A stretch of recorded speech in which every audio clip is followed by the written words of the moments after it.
Oh, you know what that means. Don't fuck with ghosts because it's a Friday afternoon or maybe in the morning, depending on what time zone you are in. Could be evening for that matter, but regardless, the show stays the same. Welcome back to the pop off, y'all. Good afternoon to you, Jonathan. Good afternoon. Hey, we had a fantastic holiday, which meant we hung out with a lot of family and friends. I'm just going to assume I'm going to give that blanket statement across the board. My American friends that you see on your screens, they had their Thanksgiving, if they celebrate or partake, but I know that it was full of love and holiday cheer. The ramp up is here. Obviously, if you're a Canadian, you know we had ours last month and it was the best. But I did take advantage of Black Friday. Of what? Yeah, I called it that. It's fine. Gene, you just can't. Hey, it's a pop off. Let's get it going. And I am here, obviously, surrounded by some beautiful humans. Gene, how are you, dude? I'm doing good, my man. My mic's a little bit echoey today. I apologize. Got a new setup that's not fully functional yet, so by next week I'll be fine. But Love today it. you're gonna have to deal with some echo. There you go. Okay, we'll deal. We'll manage. And if we don't, we'll just we'll get my man Wudi to meet you. Wudi, how are you, sir? I'm doing good, doing good. I've been sick for a little bit. We're approaching week 3 now, so I feel like I might need to talk to a doctor. I might have to. Yeah. Usually these things just pass. That's usually how I do things. Just let them pass. But it's still here. It's still lingering. That's what you get for messing with them scallywags. Without further ado, Caleeb, everybody. Caleeb's in the building. Yeah. As you know, we are going to start it off on the right foot. This is how we do. Wudi, at any point in time, if you need to call somebody or just get the hell out of Dodge and go to the doctor, please do it. I don't need you throwing any of that stuff cybernetically through. All right. Let's have some fun, y'all. Hey, I'm going to be honest and open and upfront. I didn't watch much of the game last night at all. We're talking about that NFL banger that happened. It's true. Detroit comes out with a victory, 34-31 against Green Bay, and it turns Detroit's record into a whopping 12-1.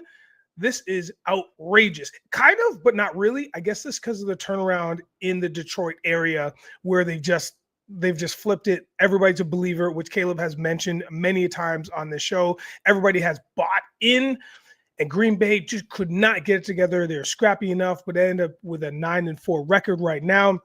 Couple quick stats before we talk about this game. Passing leader was Detroit's very own and my fantasy very own Jared Goff with 283 yards. Rushing leader was Josh Jacobs, who I also have on my fantasy squad with a whopping 66. Okay, that didn't help much. And the receiving leader, Christian Watson, who is also on my fantasy squad on the bench with 114 yards. Man, did I ever mess up this week already. But let's talk about the game from the dudes that watched it a little bit more than I did. Wudi, I saw you nod. You had the biggest reaction to me not watching the game. What'd you think? It was electric because the reason why I was so hyped was because, Thursday night, right? That's been the theme. You pointed out how Thursdays have been so electric. This game, it came down to the final seconds. This is an unbelievable game. The lead changes in the second half just kept coming, back and forth. This was a fantastic game. So that trend of the Thursday night football games being exciting has surely been continued last night. Love it. Now, Josh Jacobs, you want to talk about 66 yards. How about the 3 TDs? Carried all my teams. That boy, they couldn't keep him out the end zone. They cannot keep him out the end zone. It's like my son. My son is 3. The drawer with scissors. Can't keep him out. He's out here. I try to put this, this little gadget, this little doohickey. He's just break that, and now he's playing with scissors again. That was Josh Jacobs last night going to the end zone. They could not keep the boy out.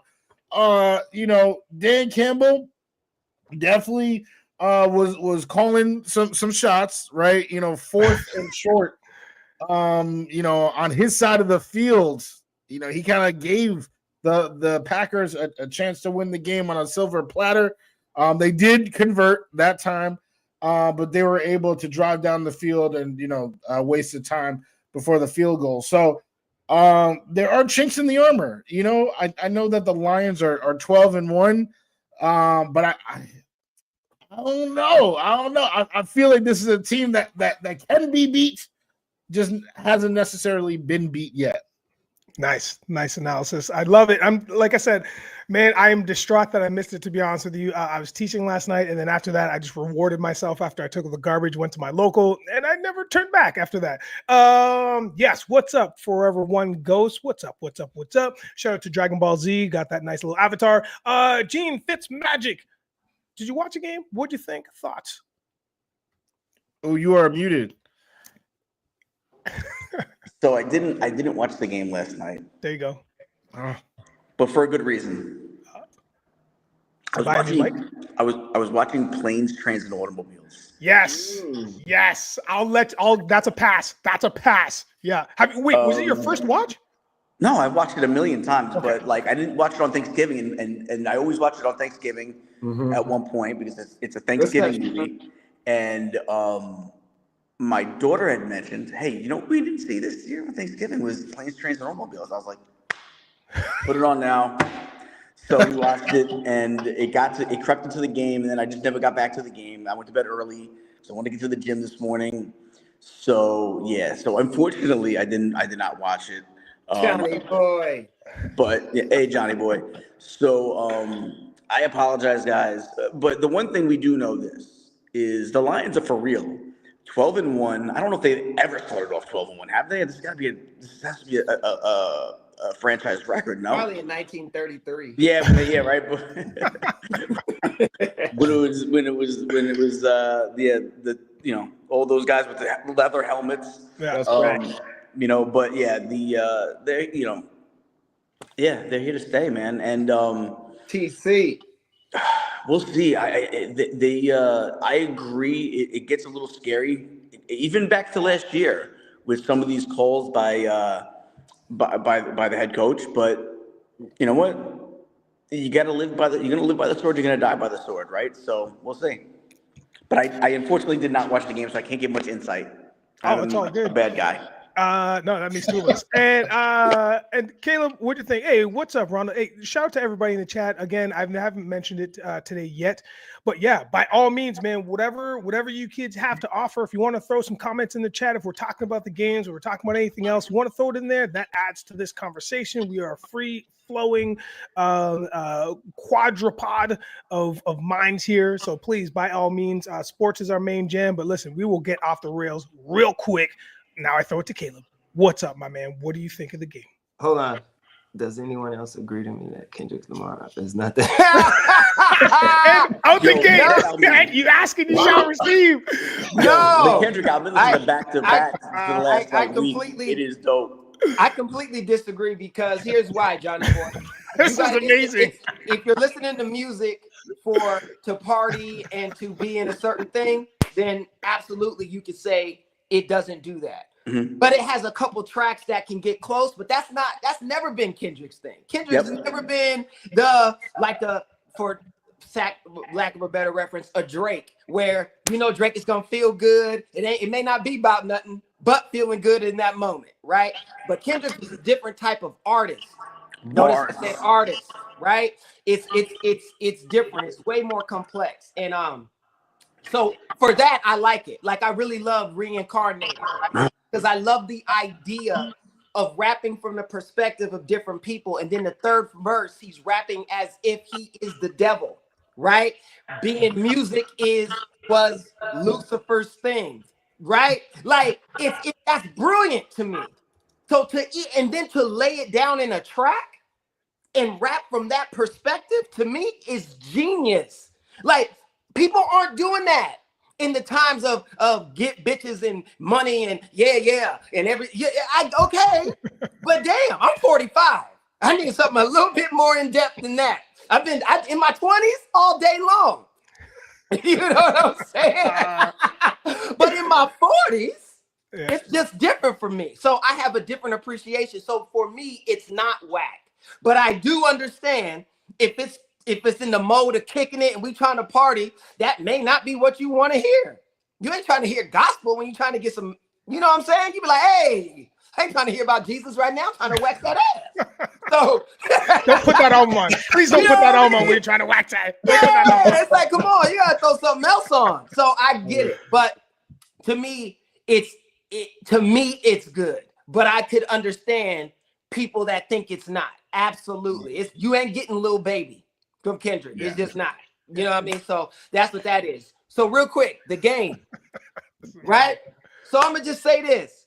I enjoyed it. Here's what I love Dan Campbell because he plays with what Tony Montana says, the only thing that gives orders. The only thing that gives orders is false.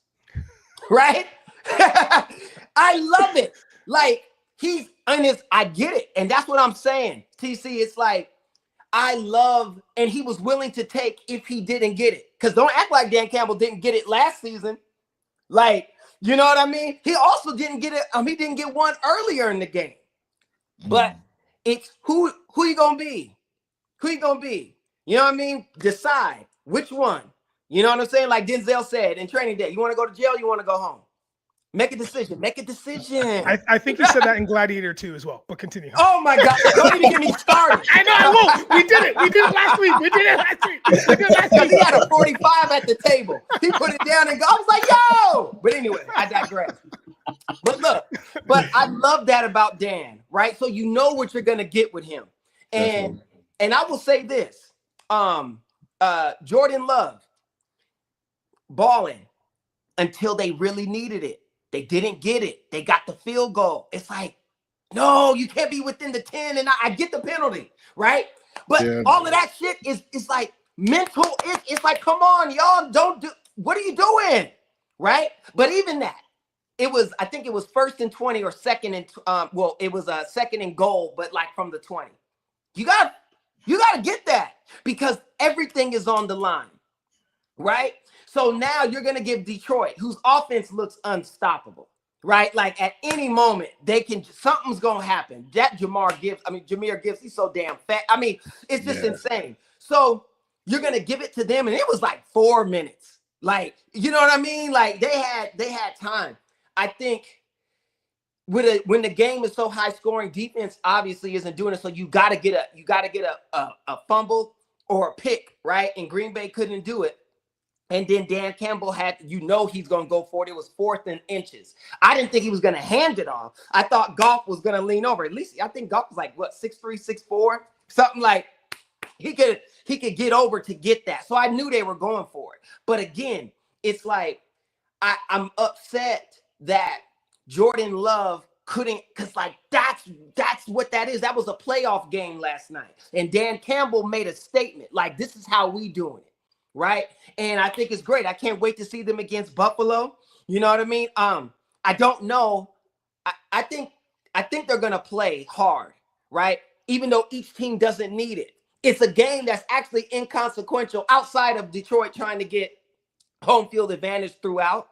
Right. Which is they're like almost there. So I understand that. But like, I want to see a game because Buffalo will be a test because I think Josh Allen is better than Goff. Like, not even a comparison, right?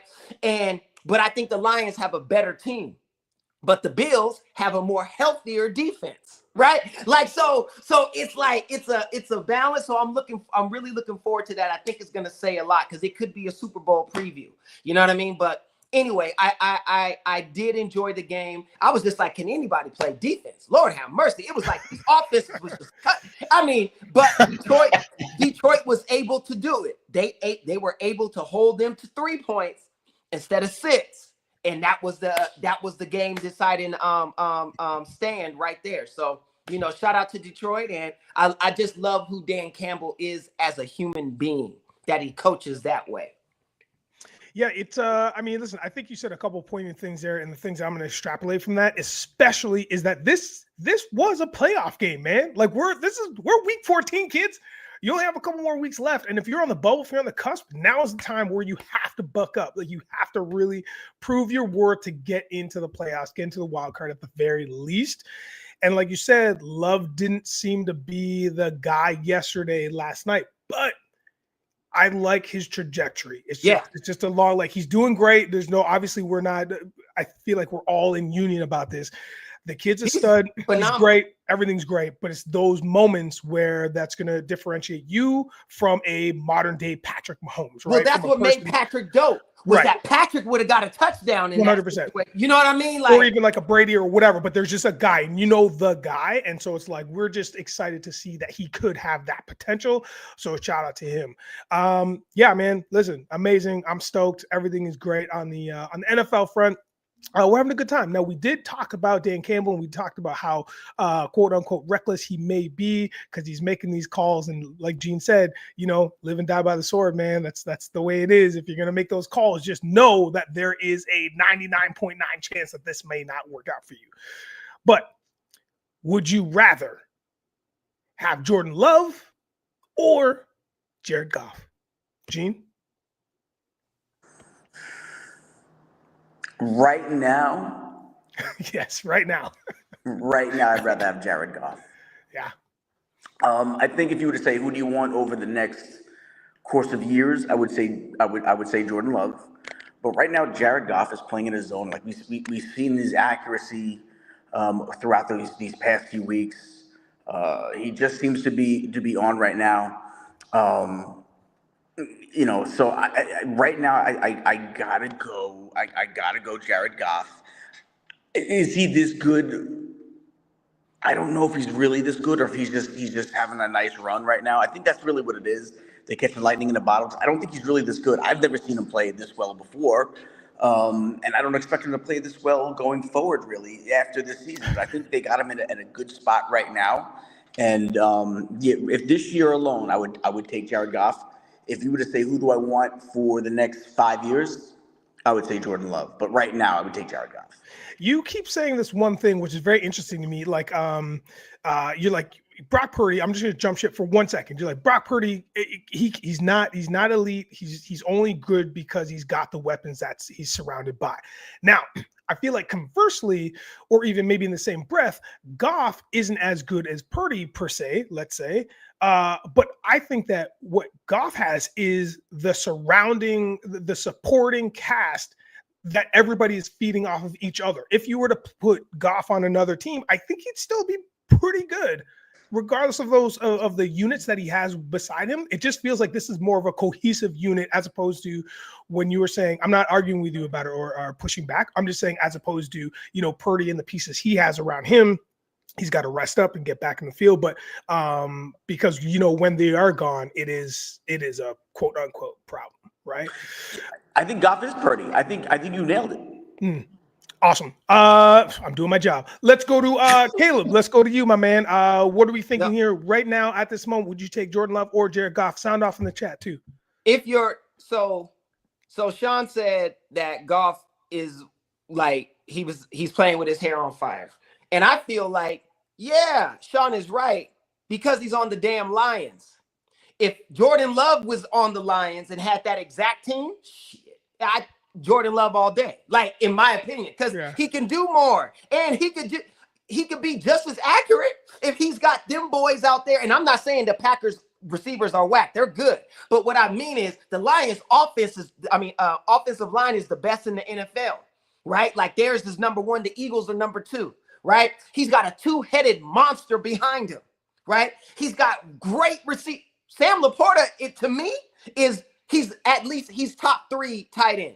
Top three, right? Because you could say, oh boy, Brock Bowers in Vegas, and then of course Travis Swift, right?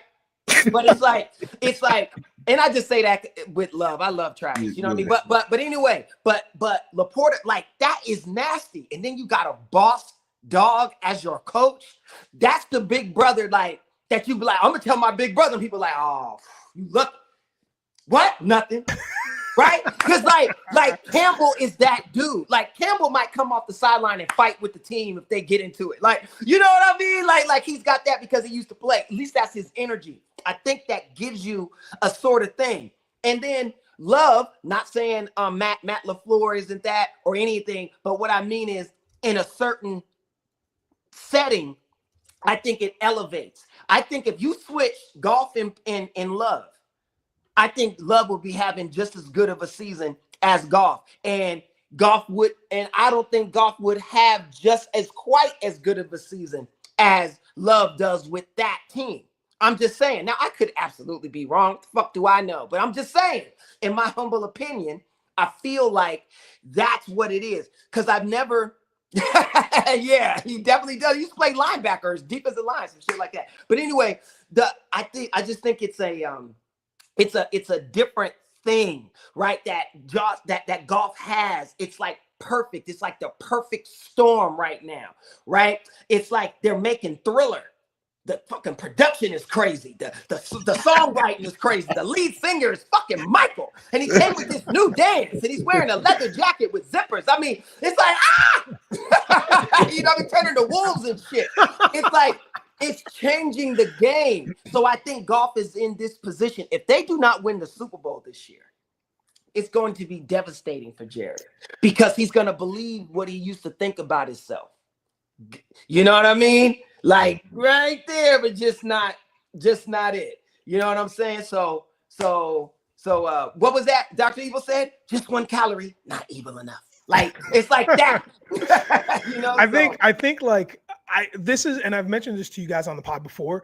This is where I thrive the most when watching NFL. When you see a team that is clicking on all cylinders that can't be stopped, and when you watch an offense and then it just thrives, and then the defense feeds off of them and vice versa, it is so fantastic to watch because it's just like, and it doesn't matter who the team is. It really doesn't matter. It's just more like just everybody's on board, and I think it's the best. Johnny boy, I will go golf because I don't want anyone. Come on, you get your feelings into it. But hey, so real quick, to go off of what you just said, Nigel. Yeah, that's what happened. That's what happens to Dallas. That's why everybody comes down on them through the regular season. Dak throwing everywhere. Oh my God, he's MVP. Oh my God, and then first round, nothing. Everything that was there ain't there. What happened? Right? That's what I'm saying. If that happens to the Lions, like you see what I'm saying? Because right now it's like, oh my gosh. You know what I mean? He's taking pictures with his head turned, just like it's crazy. It's crazy. I don't even have to look. Right? It's like it's perfect, but it's when it starts. Cam Newton said something this morning. He said it's a new season when it comes to the playoffs. He said all that favorite shit is out the window. Yeah, that's what I'm talking about. That's why I think it is so important for the Lions to get home field advantage, which I think they should. Because I don't really see them losing. You know what I mean? And the Eagles just can't catch them. You can't catch them if you got 2 losses and they got 1, even if we won out, right? It doesn't matter. So I think I think it's so important. 1, because weather changes everything. Right. And then 2, that crowd. Wudi called it electric last night. I was like, yo, like that shit helps. You know, Spaniard. You know, it's like, yeah. You know what I'm saying? Wudi, thoughts. Wudi, are you going golf or are you going? Well, I know Gene mentioned before that his mic has an echo, but me going right after Caleb, that's about to sound like an echo because Jordan Love, give me Jordan Love. If he's on the Lions, bro, they are 13-0. There's no 12-1. I just think, and you know, everybody said it, right? This is really the perfect situation. There are a lot of good situations in the NFL, and Brock Purdy is definitely in one of them. But I think, you know, going Purdy to Goff has the better offensive line, right? The 2-head running attack. Like obviously Christian McCaffrey is Christian McCaffrey, but Christian McCaffrey hasn't even really played this year, right? And the Christian that showed up might as well have been Christian Slater all over McCaffrey out there. You know, for Detroit, he's had Sonic Knuckles, right? Like, you know, real dudes back there. And then of course Laporta, Amon-Ra, Jameson Williams is a speed demon, right? And somebody mentioned it before, Johnny Boy, right? Ben Johnson, one of the best OCs in football. He is like the number 1 person that is being looked at to be a head coach this next season. So, I mean, Goff is in, you know, a fantastic spot. And still is out here throwing 5 interceptions last night, right? Only 1 person threw for an interception. It wasn't Jordan Love, right? So I think, I would take Love now, and you know, for the next 5 years, like what Gene was saying. I'm gonna have to say to this though. I mean, the Rams. I mean, one team has a Super Bowl from the trade, the other team doesn't. Of course, if they win the Super Bowl this year, then we could start debating. But I think that the Rams they instantly got the super team from the trade, and they instantly cashed in on it. Yeah, 1,000%. And if Goff wins the Super Bowl, it's the Lions by far because of the story behind them. Mm-hmm. Like they haven't gotten it right. Like it was like when LeBron won it in Cleveland and the way that they did. That's the only reason why he started try to even compare himself to Jordan, even though he didn't win that shit. It wasn't for a young boy named Kyrie Irving. But that's history. Right?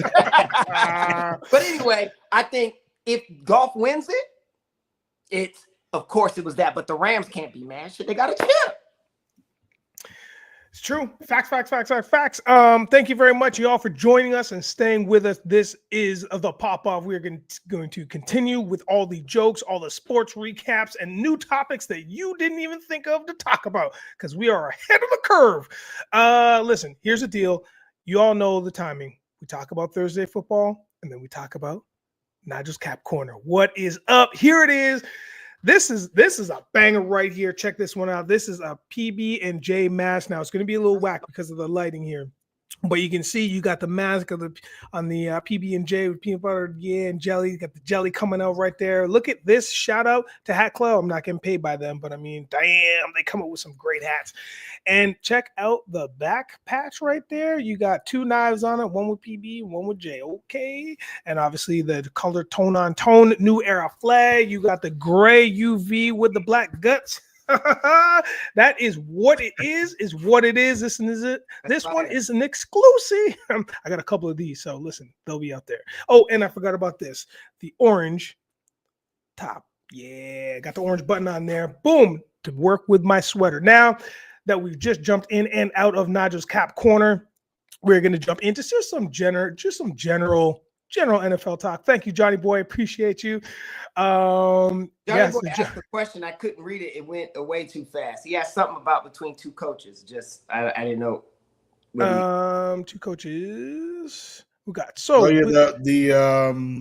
two coordinators for Detroit. They both looking like head coaching candidates. Aaron Glenn. Oh, they definitely are. Yeah. I mean, I think Ben, right? Everybody's trying to chase offense, right? Everyone wants the new offensive mastermind. So I think Ben probably is the more popular option, but I think both of them definitely deserve a shot. Well, here's why I like Aaron, because Aaron's doing more with less. That's a fact. He has 13 players on IR. 13. 13. Unreal. You know what I mean? And they're stopping Jordan Love with that offense. That is not whack by no means. Yeah. Right? Like, come on, they're 12-1 with losing their best defenders. They got broken limbs, and they're still performing. I don't know if our boy if the offense would still be as potent if Jahmyr Gibbs wasn't there. Right. Amon St. Ra ain't playing. Right. Laporta's gone. And I'm talking about for the season. Like, not just for 2 games. I'm talking about season. Like, done. Yeah. You know what I mean? That's a big difference. So Aaron Glenn is showing he could do more with less than what what's his name? The other guy. I don't know why I'm drinking. Ben Johnson? Yes. Yeah. He's doing more than what Mr. Johnson is doing. And he got a great track star name, even though he cheated. But hey, he's from Canada, so we want to give him some props. That's what I'm talking about. Shout out to the real quick. Hey, y'all, I ain't seen nobody in the chat mention to Nigel how you feel about Kendrick doing 2 shows. 2. Which was the second show? His show was selling so much. Which was one show. Yeah, it was going to be one, and then they're like, let's wait 24 hours and announce we're going to do a second one. Still. Listen. Hey, I'm going to tell you this. I'm going to tell you facts, and I'll keep you guys up to date on it. The Kendrick Watch. Those shows are going to be sold out. There's no doubt in my mind. Those shows are going to be sold out. Here's the deal. The vibe here with hip hop is like, obviously a lot of us like stand by Drake for sure. But then sometimes good music is good music. And then good lyrics are great lyrics. And it's like, okay, we'll stand by Drake, but just know you kind of lost that fight, dog. Like, I mean, there's this because you guys both got into it. It happened.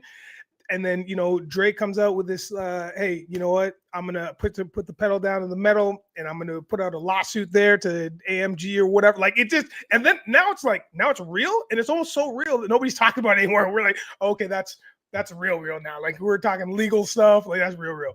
So, I mean, I digress. People are gonna show out for both of those concerts. I'm telling you right now. I bet you both of them are gonna be sold out. That's why they added the second one. No, they definitely added the second one because the first one that's why. Because if it wasn't selling, that would have been it. But it is. Here's what's crazy. Here's what people don't understand about when you're from your own town, and then we'll get to the next subject. But real quick, as much as Toronto loves Drake, you know how many people in that city can't stand that nigga? Yeah. You know how many people grew up with him and seen him and it's like, fuck him. I tried to write. Like people forget. It's true. You got just as much as other dudes on the other side. Prime example, Weeknd and his crew don't like them. Yeah. Right? They gonna be there with Kendrick on stage. Yeah. Right? Like, come on. People acting like it's all one monolith. Oh, we're all no. All of Drake's ops who've always hated him gonna be there. Yeah. At Kendrick's after party, all of that.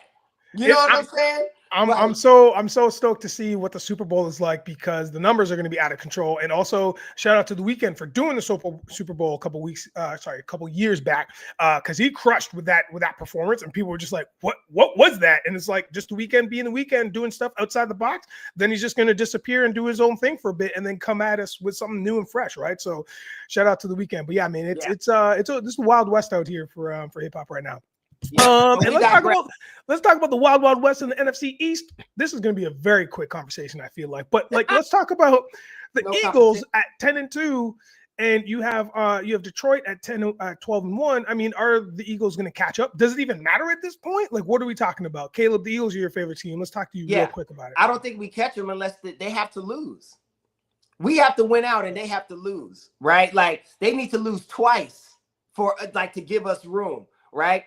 So I think that race for the NFC thing is over as far as getting it. Now, of course, anything, and if they do, then that's just horrific. So I don't imagine us catching them. Mm-hmm. What I do think is cool is, everybody likes playing in the dome. So everybody be like, whew, okay, at least we ain't got to be outside. Right? Yeah. It changes the flow a little bit, but it's hard going into Detroit to get a win. It is difficult because that crowd is ridiculous. You know what I mean? So I don't expect us to. There's no competition in our division, so we should walk into the playoffs. We'll definitely clinch it. And hopefully everybody stays healthy. Because for us, if Saquon goes down, that's it.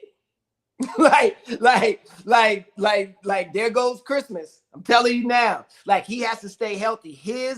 Him being in that offense makes it what it is. You know what I mean? So God willing, everything stay good on that end. But if say everybody's healthy, it'll be a good game, if we get there. Because again, playoffs, everything is different. One game. Yeah. One mistake. You mentioned because I want to jump to this next subject quick, but you mentioned everybody loves playing inside, or it feels like everybody loves playing inside, because we saw what happened in San Francisco when they decided to play outside, and Buffalo was like, cool, man, I'm telling you, welcome to the North, baby. And that literally couldn't have played out more stereotypically than we had thought it would play out. So with that in mind, my question is, I was going to ask Gene, but he's gone. This is going to go to Wudi. Or Gene's back, great. My question is, Gene, do we think that Kyle Shanahan, because we've been talking about coaches, do we think Kyle Shanahan is on the hot seat? First let me say this before we even get into what I think. I can't wait. Go check out Wudi has a fantastic article written about, I won't give it away, but written about Kyle Shanahan and another team. But I don't think so. We talked about it earlier. I don't think he is. He's in a season where he's got so many injuries to key players. Purdy missed time. And again, I do think Purdy's overrated, but Purdy, his quarterback missed time. His wide receivers missed time. His star rookie got shot in the chest, missed the first bunch of games of the season. The guy who destroyed one of my fantasy teams Christian McCaffrey, didn't play for 10 weeks, came back for a couple games, and he's out again. His defense is banged up. He started the season without one of his key defensive players. It's a miracle they've won as many games as they did. And I think he's one of the – I should scratch that. I think he's the brightest offensive mind in the game right now. And I hope and pray and wish he was on the hot seat because my team – I would love him to coach my team. I don't think he's on the hot seat. I think it would be ridiculous for them to put him on the hot seat. And I just think Lynch is smarter than that. I don't think Lynch would even remotely thinking about changing head coaches. He's the best head coach in the game to me right now. So yeah, I don't think he is, and I think it would be silly if they do put him there. It would be the dumbest move in maybe all of football. Well, that being said, shout out to Wudi in your article, my man. Can you tell the people, tell the fans, the listeners where to find this article, and then without giving it away, give us your take on Shanahan? Do you think he should? Do you think he's on the hot seat? Absolutely, jetnation.com. I'm one of the newest contributors for the site, so all things New York Jets. We can cry together. That's pretty much what I can offer right now because the team is straight booty cheeks. But Kyle Shanahan, that's pretty much what the article is about, is shining the light that Niners Nation is shining on Kyle's tenure there. Niners Nation is very upset with him. They don't have any rings in the Shanahan era. I've seen respected journalists in their world actually say that Kyle is holding Brock Purdy back. Holding back Mr. Irrelevant. That's what I've seen. Wow. They want him gone. The fan base. Now, luckily, their owner is not Woody Johnson, so they don't make decisions based on Twitter. But you have to think that some of these guys, Ayuk in the contract dispute, they've had these issues. Is this window closing, right? With all the money, with all the injuries, is CMC, coming back the same player? He's had all these different lower body injuries, missed all this time with lower body injuries, and then 2 games later, his Achilles just, pops. So it's just the window could be closing. And if they just want a fresh start, a fresh, change, it's not always about, oh, well, is this a good coach? Because Andy Reid is probably my pick for best coach in the league. And the Eagles said, c'est la vie to him, right? Sean Payton, super respected coach. The Saints traded him away to the Broncos. And now look at the Broncos, right? What they've done to turn around their franchise. So good coaches do get moved. They do get fired. They do get traded, especially for an organization that's looking to make a change. And I don't know, 7 years of Shanahan, I mean, I'm not going to lie, his resume is kind of fine. They made a Super Bowl twice. They've accomplished a lot, but there was no ring to show for it. And a stat that I think he's like, I really don't want to say a number because if it's wrong, it's going to, but he has a very poor record in games where they are losing in the fourth quarter. And that's what, they try to attack him on. So I think that they are way more willing to depart with him than we assume because we all respect Kyle Shanahan as a great coach. So that was pretty much most of the article was explaining how it got to be and why the New York Jets should mortgage everything they have to try to get that man over in Florham Park because that would change my life. I just want to say one thing too is there's a comment saying would he bring back Saleh as the DC, and I'd sign up for that in a minute because that's the one thing I think Saleh's good at is being a DC. He's not a head coach. Saleh's not a head coach, but he's a fantastic defensive coordinator, and we've seen the defense slip since he's left anyway. So I think it just shows you even more. I would sign up to bring. I don't know if Saleh would want to come back, but I would sign up for that tandem in a heartbeat. Nice. Love it. Yeah, I mean, the guy's record is outstanding. I mean, sure, he started in 2017, so this is his 8th season. He's missed a playoff 2 seasons in a row, but then 2019 they lost in the Super Bowl. Next season, missed the playoffs, and then 2021, 2022 go to the NFC Championship and lose. 2023 they lost another Super Bowl. 2024 is yet to be determined. Track record is extensive. It is a cause for some head offices to lay pause and fire somebody. But in this case, I don't think that is the right move, from my opinion. I think Shanahan's the man for them for the foreseeable future, which is like another 2 or 3 seasons, and then we'll go from there. It also depends on injuries, man. Who knows? Who knows? Only Wudi, only Pat Riley can save the New York Jets. Let's make it happen. Shout out to Johnny Boy, talking the real talk over here. Love it. Okay, let's jump into the next topic of conversation. I'm going to field this one to Caleeb out the gate. Actually, you know what? This one is a dealer's choice. So, not dealer's choice, because that's me. Anybody can take on this one, because we are talking about Coach Primetime.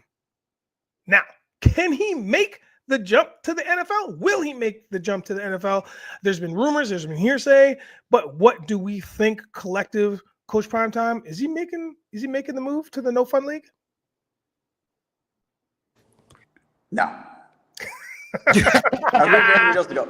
No, not yet. I think he will. Not yet. He's got a great class coming in this year. He's already mentioned about going nuts in the transfer portal this year. Mm-hmm. I think he also wants to prove that he wasn't just there for his kids, and that he actually wants to go accomplish something. Listen, he's accomplished things at every other stop that he's had, right? I think he wants to finish the job here.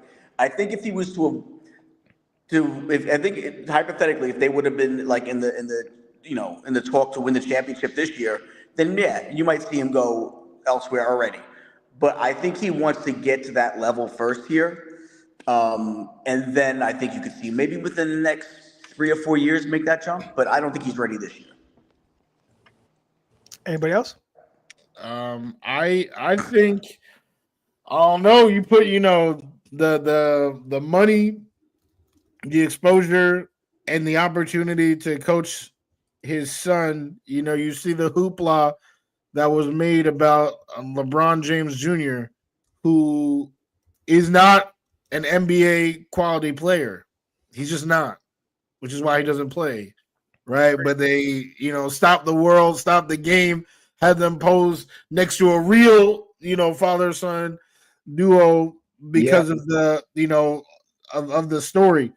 Coach Prime has an opportunity to be a Ken Griffey type situation with Shador, with having that father-son coach, player, NFL team. Could be big money like the Cowboys, could be the Giants, right? Could be the Jets. There are, and those are, the biggest markets in the sport. I don't know if that's something that he would turn down. I don't know if that's something that any human being I know would turn down. Gene brought up a fantastic point that, to finish where you started, right? The recruiting class that's already begun. He's already done fantastic work there. So there are plenty of reasons to stay.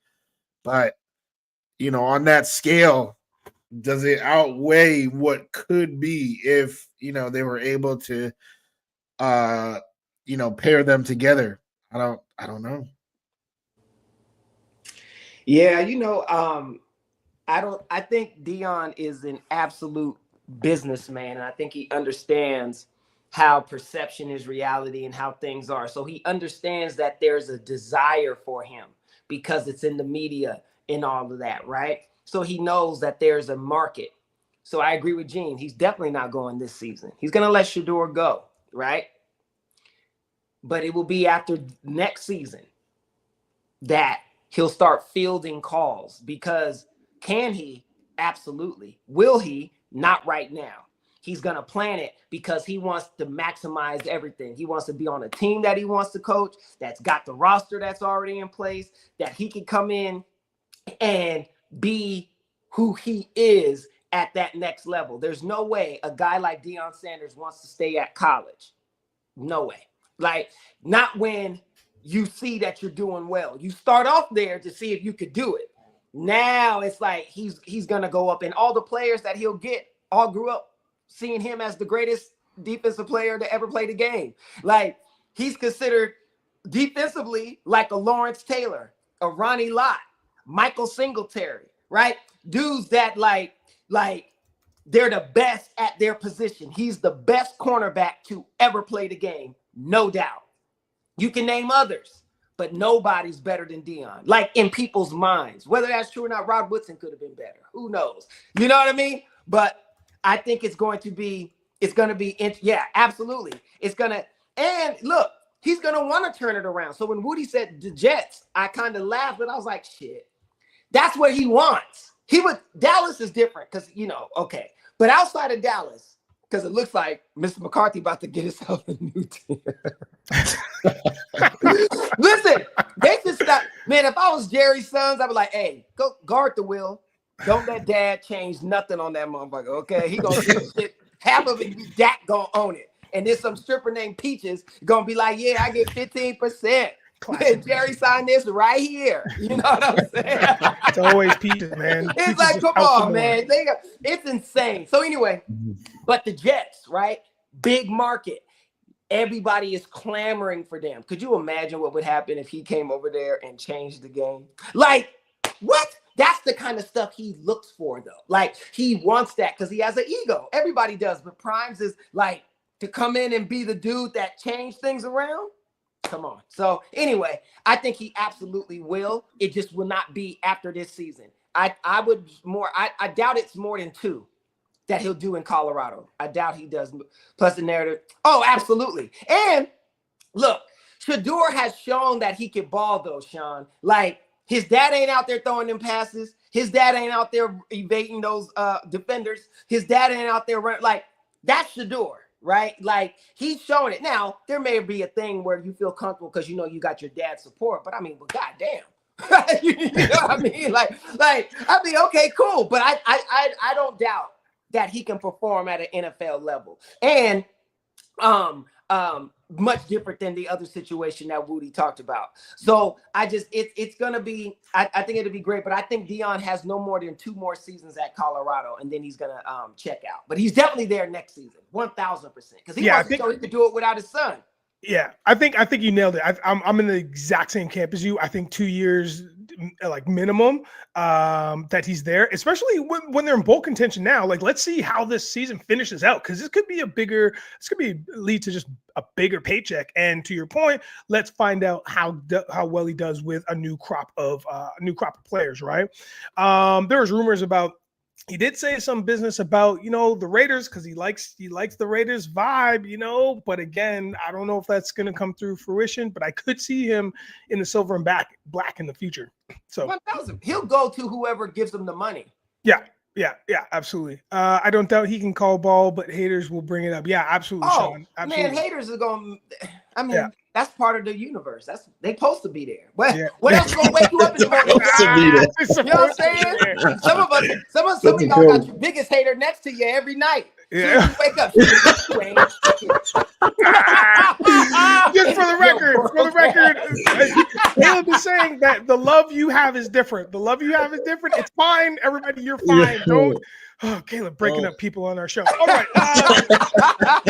What we're gonna do is that's like she be saying that the worst thing you've ever heard. This is the run out of all of our NFL talk. So let's jump right into our picks of the week. And this week's picks of the week is brought to you by Wudi's Cold and Flu. Not for you. Prevent the cold and flu symptoms from fully manifesting to a 3-week-old cold. Quick and easy crunchable tablets that a child could eat. Don't give it to your child. All right. So here's the deal. The bye week is massive this week. Broncos, Colts, Patriots, Washington Football Club, Ravens, Texans, all on a bye this week. So we got some interesting games. I'll give you my 2 picks, and then we can go around the horn. You guys give us your favorite picks. And please, by all means, listen, the pop-off people, you guys are out there. Let us know which games you're looking forward to. But I have Cleveland at Pittsburgh. Obviously, go Steelers. That is a 1 p.m. game, so I'm looking forward to that game to see what happens, because we all know the situation in Cleveland. Very, very interesting. James Wudi has a lot to say about Cleveland. He's always been an endorser, but not so much of the Cleveland team, but them on paper, really, them on paper. Yes. And the other also, let Russ cook, though. Let Russ cook. Yeah, you're wrong. You're not wrong. I'm slowly becoming on board. And also, I want to say the Bears and the 49ers. There's something about the redemption song. I want to see how the 49ers bounce back. And I want to see how Chicago can try and do something, because it's been really challenging for them the last couple weeks. So those are my two picks. That's the 425 game. Anyone can chime in. What games are you looking forward to this weekend? I got two games. The Seahawks and the Cardinals. The game itself, the last time they just played it, which was like 2 weeks ago, was terrible. Oh my God. It was like 6-19. It was a really boring game.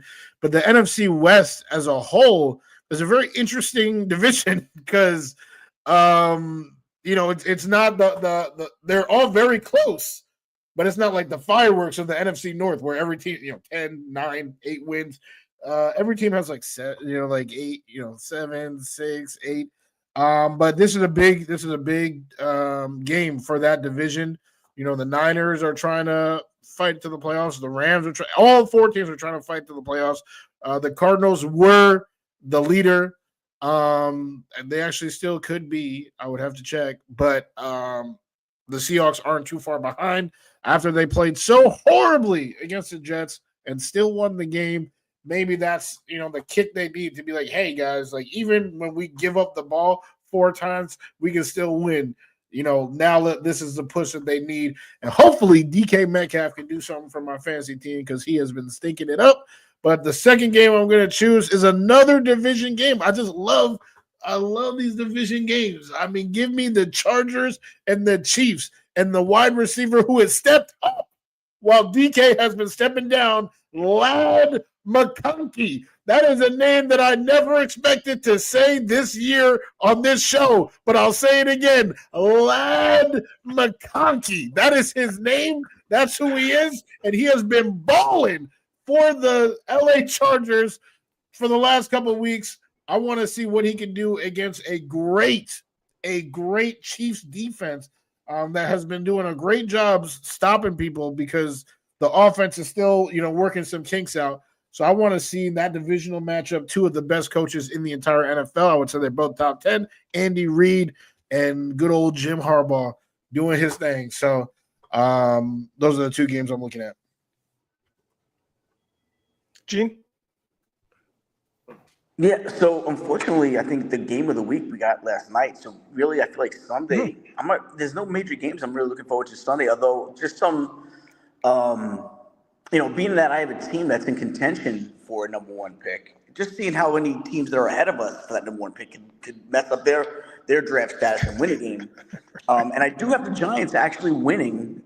I have them there at home.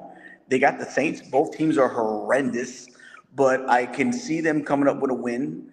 And of course, the Jets are going to Miami. When's the last time we even won in Miami? Who knows? Garbage. But I do love Lad McConkey. You do, yeah. Hey, he's been killing it for fantasy for me, man. Yeah, he's definitely good. I don't what's so crazy? That's how you know a receiver is real, is what happens. So a good receiver will start having breakouts, right? Where people start talking about him. And then the defensive coordinator says, who? Oh, okay, we got him. And then like, what happened? Right? Like, I swear it happens all the time. Puka Nacua. Oh my God, Puka. Huh? Oh, yeah. I mean, he's good. Like, think about all the receivers whose names get blown up. And then, right? It happened to Jeremy Lin. Oh, don't do that. He was the savior of the Knicks, right? Anyway, you know what I'm saying? He was Asian Jesus. But I'm gonna just say this. I think it's gonna be. I love the Chiefs and the Chargers game because they're gonna be outside. It's gonna be cold as shit, and we're gonna see how the Chargers really get down because the Chargers are good. They should have been playing like this last year, but they didn't have that kind of coach. So there's that. But we're gonna see where it is. I expect Lad to have a good game, but it's going to be a better defense. The Chiefs defense, if you really look at it, even though their record doesn't show it, has kind of started underperforming week by week. Like if you really look at it. And for whatever reason, their offense is able to get just enough, right? And there's that. But they're the Chiefs. It doesn't matter. Like, you know what I mean? Yeah. They don't need home field advantage. They just need to get there, right? And then there's that. But I think this will be a good test for the Chargers. I'm looking forward to seeing it. I'm looking forward to seeing the 49ers and the Bears, because I want to see, I think that's a good challenge for them. And I really want to see what Brock can do. See, Brock needs to win these types of games because this will build who he is. Not, well, anybody could do it with Debo and Ayuk and CMC and Kittles and all that shit. You know what I mean? But when you're able to do it without everybody, I think it's good. And he doesn't even have his best tackle, right? That's funny. But again, it's going to be interesting. And I want to see the Cardinals and the Seahawks. I agree with Wudi. I think that game is going to be dope, right? Because the NFC West is so... Anybody could win it. It's still the 49ers could end up winning it. That's why it's important for Brock. Like you still could save your season. You win your division, you're in. And then once you're in, who fuck knows what could happen? You know what I mean? So nice. I think that's what's gonna make it interesting. So I'm interested in seeing that. I'm even interested to watching the Panthers because the Panthers have been playing better. And I'm feeling a little nervous about, oh boy, on the sideline. He might just do some bullshit and then because Jalen already holds the ball too long. I don't care what nobody say. I don't care about the wins. I'm watching the game. You hold the ball too damn long and then try to run out of it. Fumble, interception, overthrown, something. You know what I mean? Yeah. So I'll be interested, but we should win that. But those are the games I'm really looking forward to. I think it should be, those ones will be good. And I want to see the Bills. Hey, listen. So there's the scene in Harlem Nights where they talk about the champ fighting this white boy. And Richard Pryor says to Red Fox, he says, hey, I heard that they say this white boy got a shot. And Red Fox said, oh yeah, he got a shot in his ass. And that's what's happening with the Jets. The Jets got a shot in their ass. Believe me, it ain't happening. Well, there's no better way to jump into the New York sports market than that perfect segue. I want to talk about some MLB, Major League Baseball. Even though the season is done and over, there's still some chatter, and this is a big deal. This is a big deal, a new introduction of rules, potentially. So the MLB commissioner, Ron Manfred, had said this is the new deal, potentially. He's just throwing it out there. It is called the golden at-bat rule. Once a game, a coach can choose to sit down whoever is on deck and instead send any batter of his choosing to the plate. So you can just that's pretty much clear and concise. That's how it is. Let's go to our baseball aficionado, Genefitzmagic. What do you think about once a game a coach can choose to sit down whoever is on deck and instead send any batter of his choosing to the plate? The worst idea of all time. Works in video games.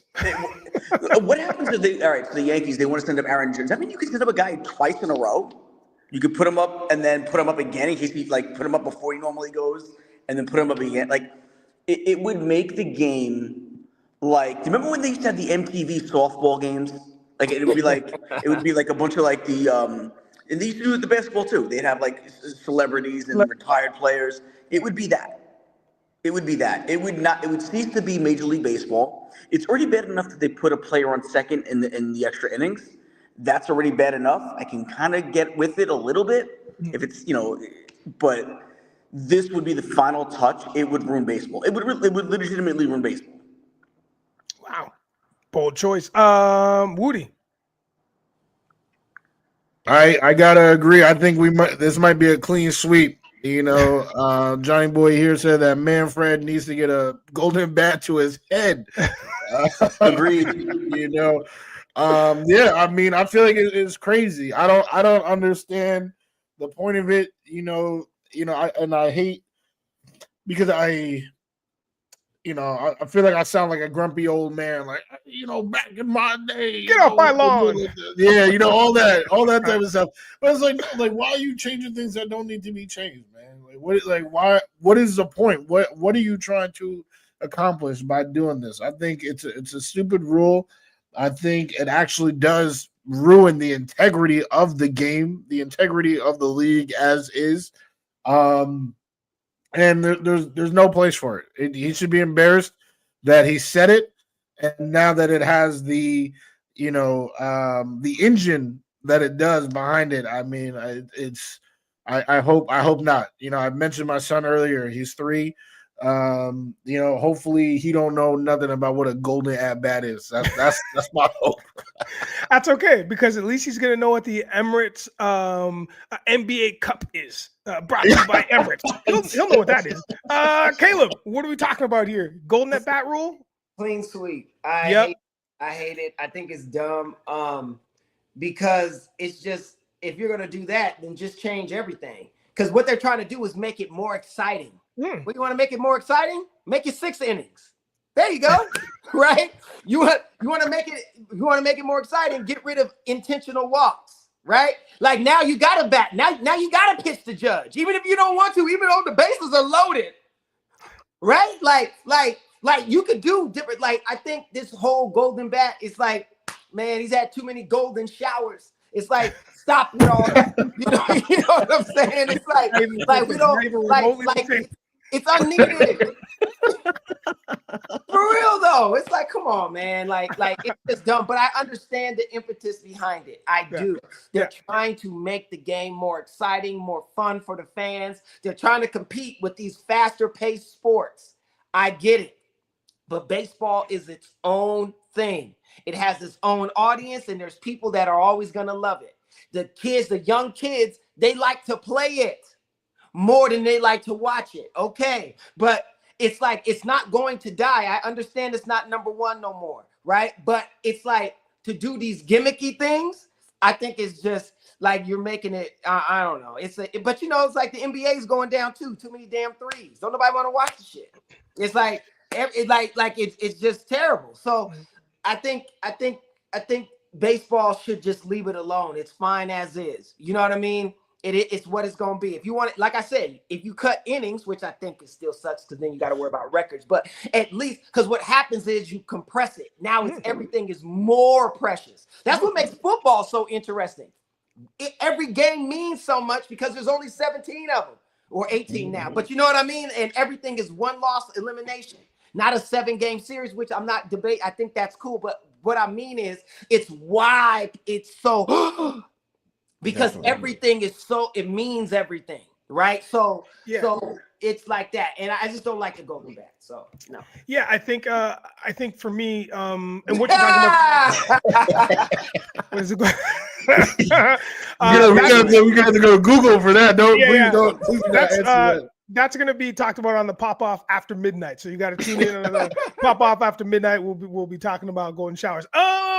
But yeah, I think in football, I mean, conversely, a little bit of pushback in football. The only thing is like all the timeouts are just like the stoppages of plays. You got to get your play together. That's just some people that aren't fans of football because it feels like it's slowing the momentum of the game down, whatever. But I will say, when it comes to baseball, I love the pitch clock introduction. I think that really helped. And I'm like, now I'm down. Like, you can let's just ride that out a little bit. Let's just ride that out. And then if you need to introduce something new, go ahead. But right now, we don't need any kind of arcadey introductions into pro sports, because we saw what happened in the NBA. They tried to do that with, like, they took the NBA 2K model or all these video game models and were like, hey, for an all-star game, why don't we have these guys play some street ball? And they just pick their teams. It worked for like 1 or 2 years. After that, people were tired of seeing that too. So, I mean, sometimes you just don't fix it if it ain't broke, or get rid of it. Shout out to Ronald Duffney.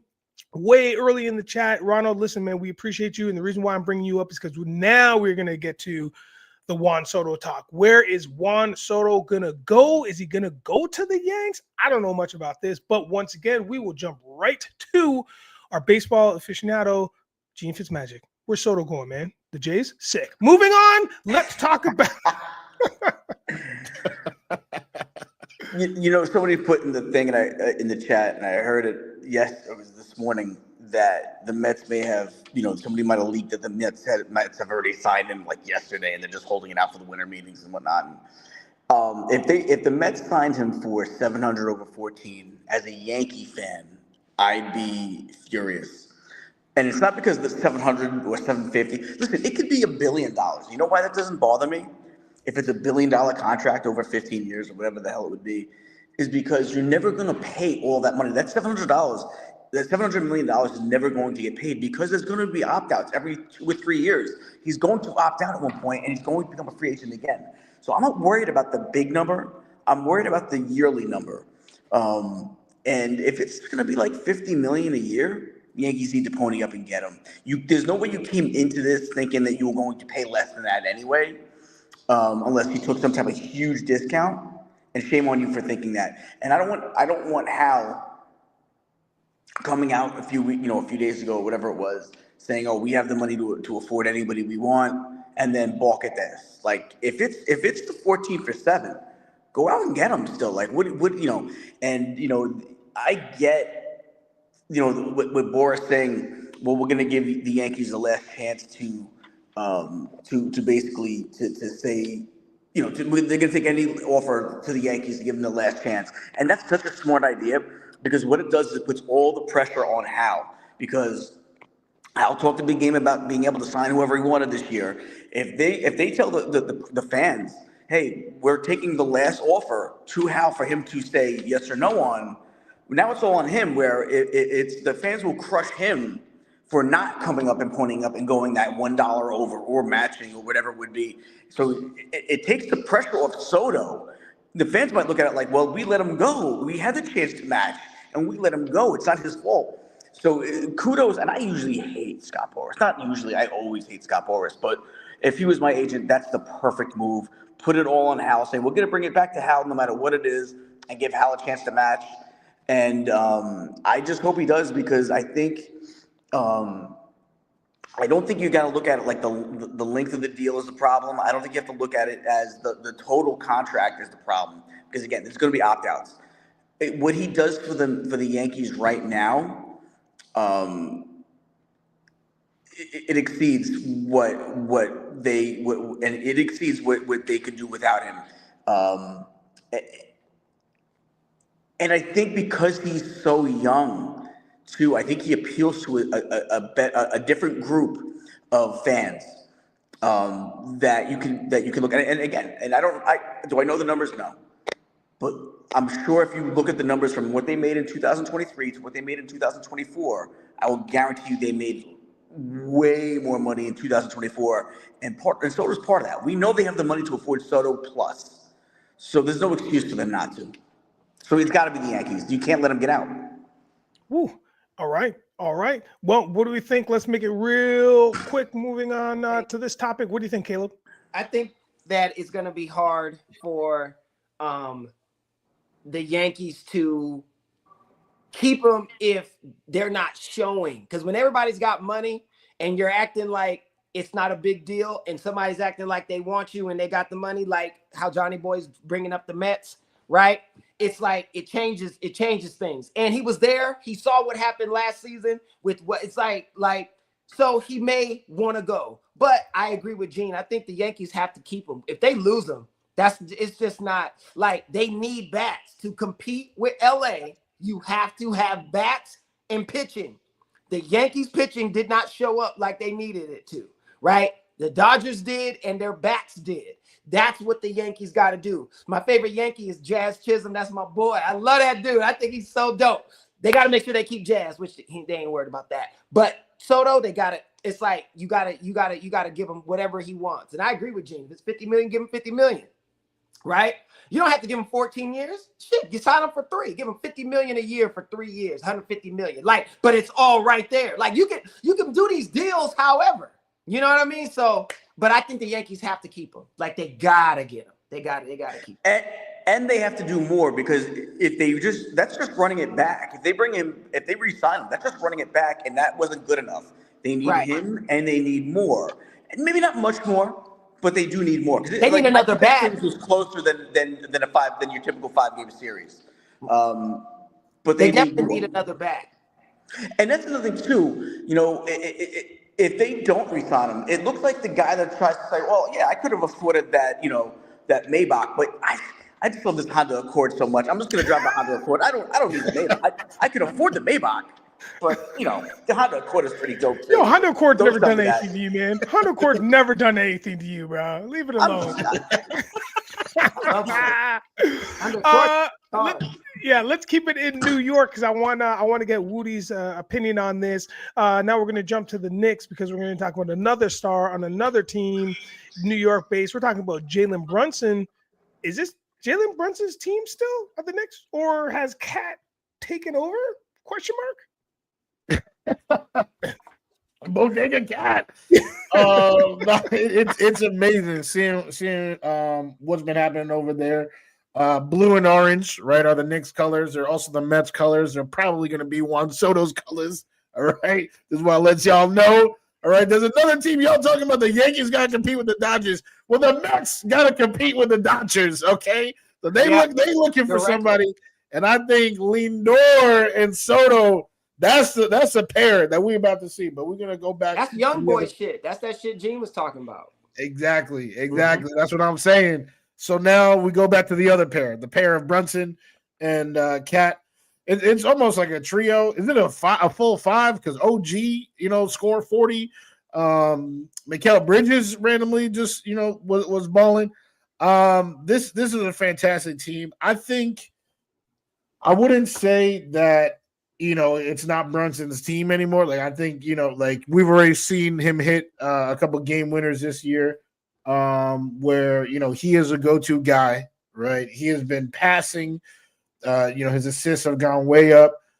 This is Brunson's team. He is a leader vocally, all that type of stuff. But Cat has been ball. Like, bro, I'm a big Cat fan. Right, from day one or even before day one, like in college, I was like, wow, this guy's going to be great. In the NBA, he's been really good. He gets criticized for certain things. But when the trade happened, as you guys know, I wasn't like, this is huge, because I was like, I'm not sure about his fit. I'm not sure about the fit with the team.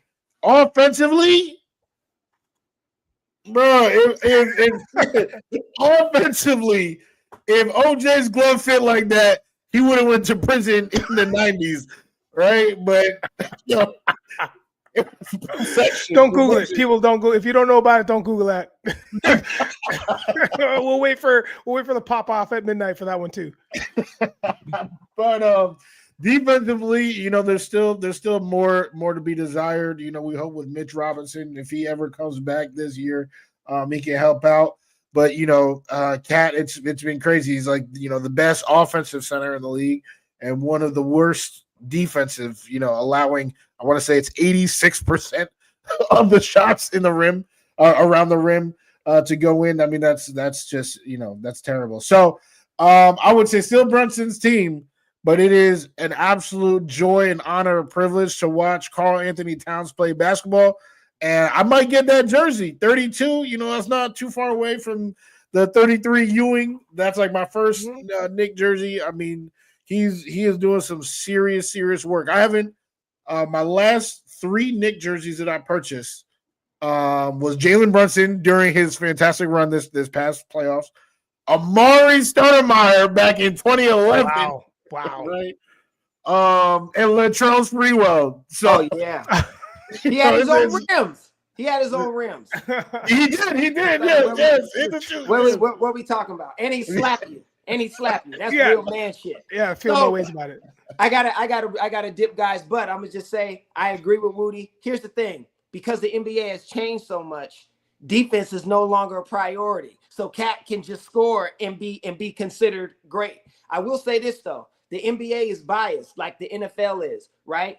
The big man always gets it over the little guy in the NBA. Always. It don't matter. You got to be like extraordinary as a little guy to outshine the big guy, right? Just like a quarterback.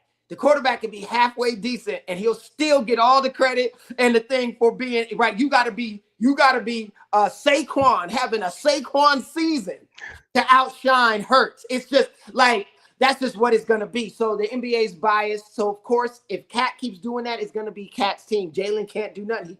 He can't stand up to it, right? It's not enough. Arms too short to box with God. So that's what's going to happen. But I look forward to seeing what the Knicks do. I can't wait. I don't really pay attention to the NBA till after the All-Star season, All-Star break, because that's when it starts meaning stuff. So we will see. But it's great for the Knicks. They're looking good. Celtics that Gene hates, they're still there. Hopefully the Cavs can do something. It should be nice. But everybody, I will see you soon. I gotta dip. But everybody have a fantastic week. I'll see you guys later, y'all. Thanks, man. Appreciate you, Caleb. All right. Well, that being said, let's jump into our next topic. It's unfortunate that Caleb is gone because this is one of his faves. So the timing did not work out, but we're going to go right into this segment, which is Fight Night with everyone else but Nigel. You know how it goes. And today, this topic is brought to you. I guess it's just me. It's just you. This topic is brought to you by Johnny Boy's Billboard 100. Where newly released 6th studio album, GNX by Kendrick Lamar, is 101 and sliding. Okay, here's the deal, Mr. Wudi. One question for you and you alone. UFC 310, Battle of the Undefeateds. Your pick. Is it Shavkat or Ian Gary?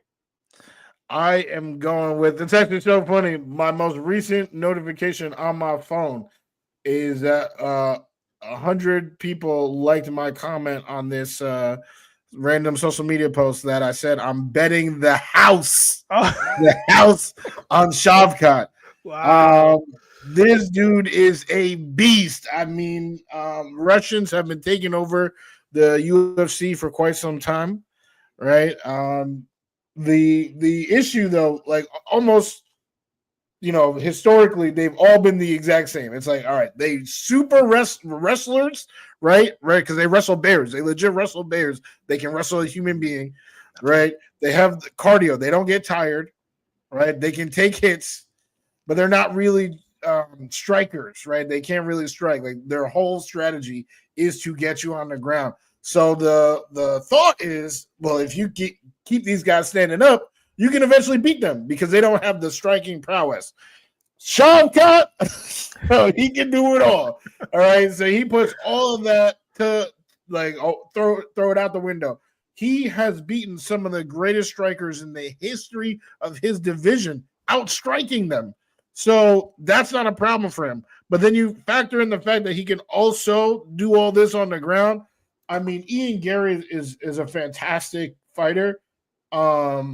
He's a young up-and-coming guy. Like they're trying to build him up to be the next big thing, which is why I'm shocked that they're even doing this fight. Because Shavkat should have got a title shot. Like he should have fought for the title, and then maybe Ian could fight for the title. But for them to do this right now when they're both undefeated, this is the most wins between two fighters in the history of UFC that are undefeated. 33 between the two of them. I think Ian is really good. I just don't think he is as vicious. And I feel like he's a clean fighter. He's gonna get his tags in, he's gonna put people down. But when it gets, nitty-gritty, when you see him blood drip down your face and your nose is broken, do you have what it takes to still inflict damage? We've never seen Ian Gary in those waters. Shavkat, I don't even know if he has emotion. All right. He bleeding. He won't, he might not even feel it. So give me Shavkat because of that. Because when they go into the deep waters, I know for a fact he's gonna swim. Shavkat will swim. Ian Gary, he's gonna be like, yo, where my scuba gear at? He's not gonna be prepared to swim in those waters. So give me Shavkat this weekend at UFC 310. Love it. Gene? Yeah, Great. I agree with Wudi. Shavkat, deep waters, swimming. Yeah. We saw you listening. He's a better swimmer than Phelps. Don't do that. Don't do that. Don't do that. Guys, friends, family, Romans, countrymen, everybody. Hey, you know what? We have come to that time of the show.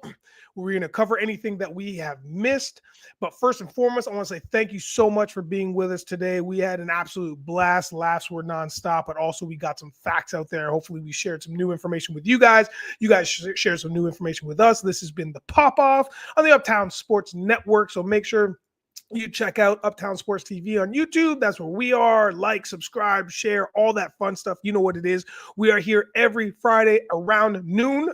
I say around because I'm usually late, but around anytime between like 12 and like 12:05, we'll log in. So thank you so much for being here. Last but not least, let's get into the things that we missed. I'm going to go first because there's a reason why I chose this hat today with the orange button on the top, because it matches my orange sweater, which also has a WNBA logo on it, which also has a new team coming to Toronto in 26 that is also now branded the Toronto Tempo. Listen, some people like it, some people hate. Hate is a strong word. Yeah, I think hate is a strong word. The vibe in the city has been mixed towards it, but I will say this: like true Toronto fans, the positivity has been exploding, because we are so jazzed to be part of the WNBA. So that tip-off happens, I believe, in 2026. The brand is here. The push is going to be made. There will be sellouts. There's no doubt in my mind. Also, the PWHL, if you guys have been paying attention, which is the Professional Women's Hockey League. Toronto is 1-1 right now. They got another game tomorrow, which I have tickets for. So women's sports, as per usual, and I hope it continues, has been thriving, and I hope it just keeps going as much as possible. So that is what's been missed from me. So I want to make sure to impart that wisdom on you kids. Anything from you, Gene or Wudi? Either of you can go first. It looks like a halo behind me. It does. It does. And also, I smell pizza somewhere in this building. So as soon as you log off, I got to go find it. It's not at all what I was asking for. Great. Wudi? Johnny Boy brought up how the original bloodline beat the new bloodline. For any of the WWE fans out there, I'm not gonna lie, they have been cooking. They have been cooking with that bloodline. Roman Reigns versus his cousin Solo Sikoa. Pretty much they all cousins. So it's just, a whole bunch of family feuding, the Usos feuding with their little brother and all that type of stuff. They doing some fantastic stuff. But even outside of that storyline, they got a lot of great things happening in WWE right now.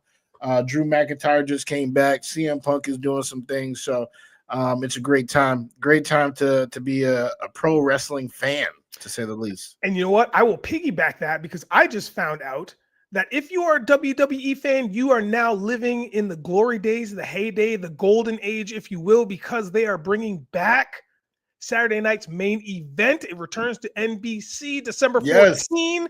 So make sure you check that out. I will be. Jesse Ventura will be announcing, which is also wild to think of. So he'll be back.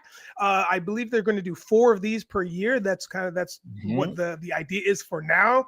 And if anybody remembers back in the day, I'm going to say it, I don't even care, but the WWF days with Saturday night main event, that was such a big deal, not only in my household, but in my best friends. We'd always hang out, try and stay up as late as possible, because it was like 11 o'clock Eastern. we try and watch it as kids.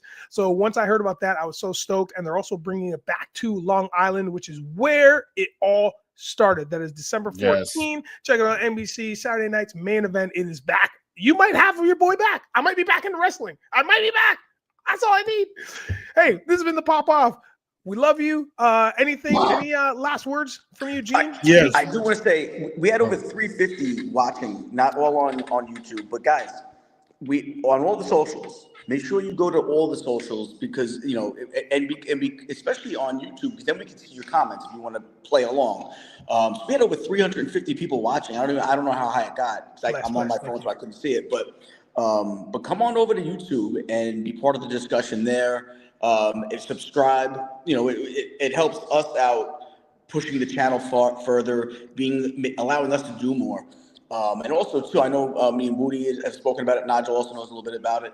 Is by the next year, this channel is going to be doing a lot more stuff. We're going to be upgrading a lot, not just with this show, but with new shows that are coming to the mix. So make sure you guys buckle in and enjoy, enjoy it now, because again, you're going to even enjoy it even more. You're going to be glad you got in on the ground floor.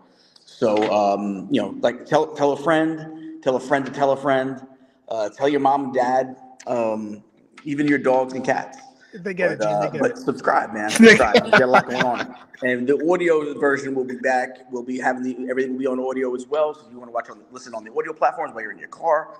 But in the meantime, make sure you check out the YouTube and make sure you subscribe to YouTube. So if you're watching on Twitter/X or any of the other IGs, anything else, make sure you come over here as well and subscribe and like. Love it. Wudi, you had something to say too, I think? I am surprised to say it. Gene and I were on the same page. That's what I wanted to shout out. 376 people. That is how many people are looking at us right now. For most of the show, it's been above 350. So definitely appreciate you guys tuning in.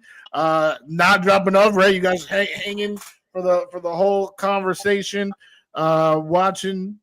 Commenting, right? Johnny Boy, shout out to Johnny Boy, Sean, all the other commenters. But Johnny definitely making us laugh. You know, on the side, I'll be having to mute my mic so I'm not just giggling the whole time throughout the show. So I definitely appreciate all 375 of you. And of course, the gentleman that I'm sharing the screen with, I appreciate you guys big time as well. Oh, shucks, man. We did the thing. Thank you so much. Very sentimental at the end. We don't do that nearly enough. So maybe that's a trend we will get into. Hey, have a fantastic Friday, but an even better weekend. This has been the Pop Off, and we will see you next week. Thank you, Johnny Boy. Peace.